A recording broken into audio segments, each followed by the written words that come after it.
Hello students, I am doctor Satyanarayan Sharma. पिछले video में हमने बाल्यावस्था की परिभाषाओं, अर्थ एवं उसके उपनाम एवं जनरल विशेषताओं के बारे में पढ़ा था। आज हम बाल्यावस्था की जो मुख्य 5 विशेषताएं हैं उनके बारे में अध्ययन करेंगे। पहला है शारीरिक विकास की विशेषताएं, दूसरी है भाषा विकास की विशेषताएं, तीसरी सामूहिक विकास की विशेषताएं, चौथी सामाजिक विकास की विशेषताएं और पांचवी है मानसिक और संज्ञानात्मक विकास की विशेषता। इनके बारे में बारी बारी से अध्ययन करें।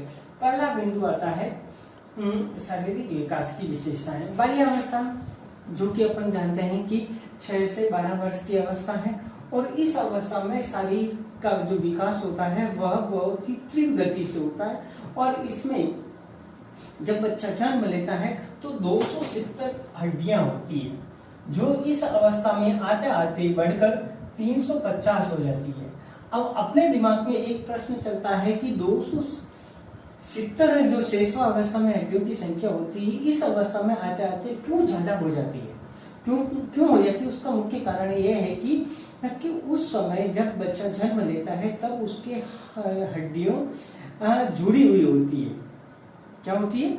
हड्डियां जुड़ी होती है, इस कारण उसके 270 होती है और जब वह उसके शरीर कार्य करने लग जाता है और उंगलियां हिलाने लग जाता है और इस प्रकार धीरे धीरे हड्डियां उसके जॉइंट काम करना प्रारंभ कर देते हैं। इस प्रकार इस अवस्था तक आते आते उसके 350 हड्डियां हो जाती है, जो इस अवस्था के अंत तक और किशोर अवस्था में 206 तक हो जाती है। ये तो हो गई हड्डियों की संख्या के बारे में। फिर आता है इसकी दांत के बारे में। इस शेषवा अवस्था में जो दांत आते हैं वह धीरे धीरे दूध के, जिनको अपन दूध के दांत कहते हैं, वह गिरना प्रारंभ हो जाते हैं और इस अवस्था में 32 में से 28 दांत आ जाते हैं। 32 में से कितने आते हैं? 28 आते हैं और 4 दांत जो किशोर अवस्था में आते हैं। इस प्रकार दांतों की संख्या इसमें कितनी हो जाती है? 28 हो जाती है। और फिर आता है इनकी धड़कन। शेषवा अवस्था में इसकी धड़कन बहुत तेज होती है। इस अवस्था में आते आते धड़कन थोड़ी सामान्य हो जाती है। 1 मिनट में 100 बार दिल धड़कता है और पर मिनट के हिसाब से, ठीक है, यानी 1 मिनट में 100 बार दिल धड़कता है। इस प्रकार शारीरिक विशेषताएं, हड्डियां कितनी हो जाती है? 350 हो जाती है, 28 दांत आ जाते हैं और प्रति मिनट में 100 बार उसका दिल धड़कना प्रारंभ कर देता है। ये शारीरिक विशेषताएं और उसकी लंबाई है 3 से 5 इंच प्रति वर्ष बढ़ती रहती है। ठीक है, तो ये मुख्य रूप से विशेषताएं हैं। फिर दूसरी विशेषता आती है भाषा संबंधी विशेषता। भाषा संबंधी विशेषता में वह होता है कि बच्चा धीरे धीरे क्या करता है? विद्यालय जाता है, अक्षरों का ज्ञान हो जाता है, वह टीचर से बात करता है, अपने परिवार के लोगों से बात करता है। इसके अलावा क्या करता है? अखबार पढ़ना प्रारंभ करता है, अखबार से न्यूज़पेपर न्यूज देखता है और इस प्रकार धीरे धीरे वह बात करना सीखता है और उस पर धीरे धीरे क्या होता है? शब्दों के उच्चारण का उसमें स्थायित्व आता है और वह सही ढंग से शब्दों का उच्चारण कर सकता है। तो ये भाषा विकास का के बारे में। फिर है सामूहिक, यानी उसमें संवेगों के विकास कम में महत्वपूर्ण योगदान इस बाल्यावस्था का होता है। संवेग जितने भी होते हैं वह धीरे धीरे उसके बारे में जान लेता है और इस अवस्था तक आते आते वह संवेगों का प्रयोग करना सीख लेता है। कब उसको क्रोध करना है, कब रोना है, कब हंसना है, वह सारे प्रकार के संवेगों का प्रयोग करना सीख लेता है। फिर आता है नेक्स्ट है सामाजिक विकास। सामाजिक विकास वह का महत्वपूर्ण इसके लिए इसलिए है क्योंकि इस अवस्था में बच्चा समाज से बहुत कुछ सीखता है। आचार व्यवहार, सही नैतिक आचरण भी सीखता है, अनैतिक आचरण भी सीखता है। किससे सीखता है? समाज से सीखता है। तो इसमें सामाजिक विकास इसका महत्वपूर्ण पहलू है। तो सामाजिक विकास में सबसे महत्वपूर्ण आता है परिवार एवं उसके मित्र मंडली होती है, वह इसके व्यवहार में बहुत अधिक प्रभाव डालती है। तो सामाजिक व्यवहार विकास की विशेषताओं में सबसे पहले आता है माता पिता का नैतिक आचरण। ठीक है ना।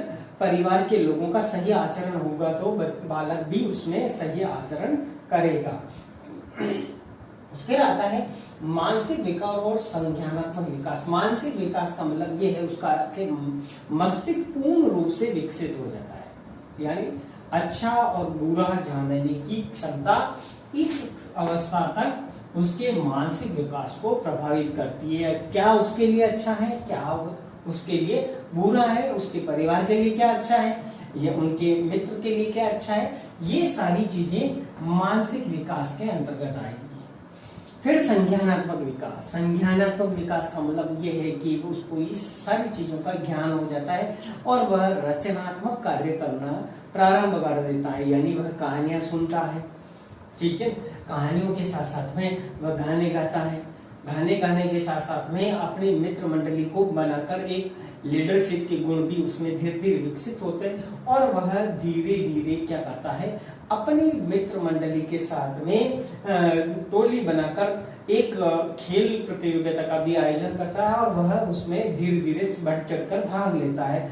और इसके अलावा वह अपने दल का को कोई भी हानि पहुंचाता है तो उसका बचाव करने के लिए भी उपाय करता है और इस प्रकार वह उसको सही चीजों का ज्ञान हो जाता है। इस अतः उसमें संज्ञानात्मक विकास भी हो जाता है, यानी उसे कविता, गीत, संगीत, निबंध, इन सब बातों का धीरे धीरे ज्ञान हो जाता है। तो इस प्रकार बाल्यावस्था की ये जो मुख्य विशेषताएं थी, 5 विशेषताओं के बारे में अपन ने अध्ययन किया है। पांचों विशेषताएं सबसे महत्वपूर्ण है और जब अगले वीडियो में हम पढ़ेंगे किशोरावस्था के बारे में तो इन्हीं 5 विशेषताओं के बारे में, श्रेष्ठावस्था में हमने क्या पढ़ा, बाल्यावस्था में क्या पढ़ा और किशोरावस्था में, तीनों का डिफरेंस भी आपको पता चल जाएगा कि शारीरिक विकास में श्रेष्ठावस्था में क्या होता है, बाल्यावस्था में क्या होता है और किशोरावस्था में ऐसा क्या होता है। इसी प्रकार भाषा का है, सामयिक का है, सामाजिक का है और मानसिक और तथा संज्ञानात्मक विकास के बारे में अपन नेक्स्ट वीडियो में अध्ययन करेंगे। यह वीडियो आपको यदि पसंद आया है तो इसे लाइक करिए और कमेंट करिए और अधिक से अधिक अपने दोस्तों को शेयर कीजिए।